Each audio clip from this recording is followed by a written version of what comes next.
Hey Véronique, qu'est-ce que tu fais dans une vidéo de chimie organique? C'est nouveau? Je pense que je me suis perdue. Aujourd'hui, avec Véronique, on va faire la conversion d'une chaise en l'autre chaise, hein, parce que vous savez, il y a deux conformants à chaise. Là, je vous ai mis ce modèle-ci sur le tableau, mais là, je vais vouloir que tu me le convertisses dans l'autre chaise, juste en dessin.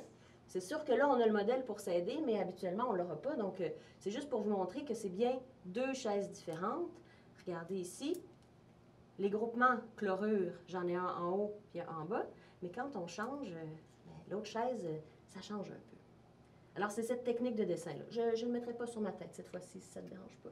Ça va. OK. Alors, pour faire l'autre chaise, d'abord, il faut que tu représentes, tu peux le faire de ton côté, là, il faut que tu représentes l'autre chaise. C'est-à-dire qu'au lieu d'avoir un pointu qui pointe en bas à gauche puis un en haut à droite, là, il faut que ça soit l'inverse. Alors, il faut que ça pointe vers le haut, sur la gauche, puis l'autre à droite, vers le bas. Fait que je tracerai mes trucs comme ça. C'est ça. Fait que là, ta longue diagonale va partir du coin en bas. Comme ça ici. Ouais. Puis l'autre diagonale du coin en haut. Comme ça. C'est bon. Fait que là, il suffit juste de fermer les... Je les appelle les pointus. Fermer les pointus. Et voilà. C'est bon. Alors là, tu as l'autre chaise, c'est-à-dire l'image miroir de la chaise. Parfait. Maintenant, les positions. Là, ce qui est difficile, c'est quel carbone est lequel sur chacune des deux structures. Il faut juste le regarder tranquillement. Là. On part du bout ici. Le premier carbone, il n'y a rien. Fait que c'est ce premier-là ici. C'est ça. Alors là, on va monter. Puis là, sur le deuxième carbone, il y a quelque chose. Qui serait celui-ci? Voilà. Alors, sur ce carbone-ci, tu peux peut-être juste te mettre un petit point là, pour te dire sur celui-là, il va avoir quelque chose. OK. Puis ensuite, tu continues. Celui-là. C'est ça, ça va être lui qui va avoir C'est l'autre que l'autre chlore. C'est ça. OK. Alors, les positions ici, les deux atomes de chlore, est-ce qu'ils sont en position axiale ou équatoriale? Là, comme ils sont directement à la verticale, ceux-là, c'était des axiales. C'est ça. Donc, les deux Cl sont en axiale, en position axiale. Alors, quand ils sont en axiale dans une chaise, ils vont être en équatoriale dans l'autre chaise. Donc, deux Cl qui sont en équatoriale. C'est ça. Donc, il va falloir que je les trace un peu de côté. C'est ça. Alors, tu te souviens peut-être que quand il était en axial, il était vertical, mais c'est ça, quand il était en équatorial, il est un peu incliné. OK.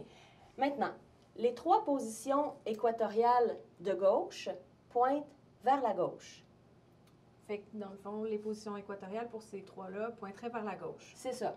Alors que ces trois-là, je présume, vont pointer vers la droite. C'est ça. Si je te les représentais ici, c'est juste des H, mais je vais te les mettre juste pour te montrer ce que je veux dire. OK. Les équatoriales pointent vers la gauche pour les positions de gauche. Je vais mettre mes H parce que sinon, ce serait des méthyles.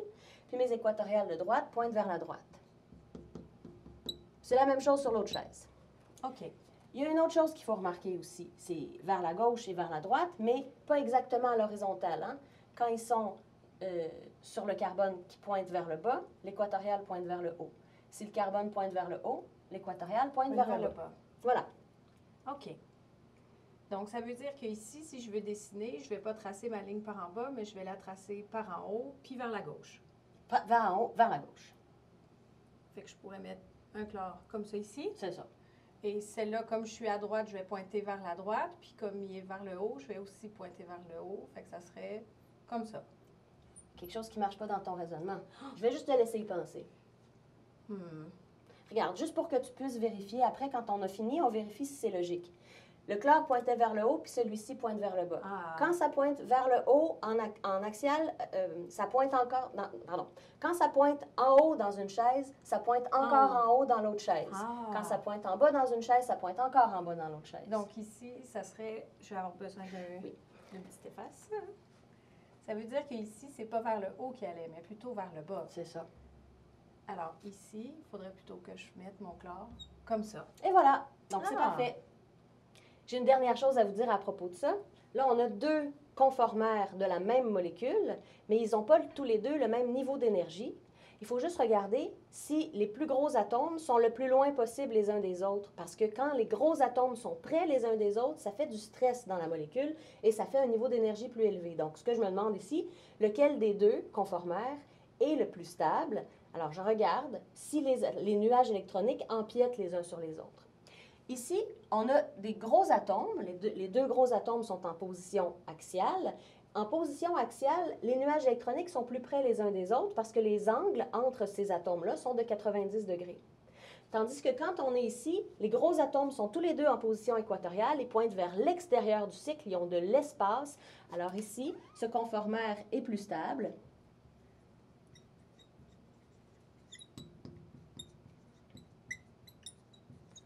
Plus stable parce qu'il y a moins d'effet stérique, il y a moins de stress dans la molécule.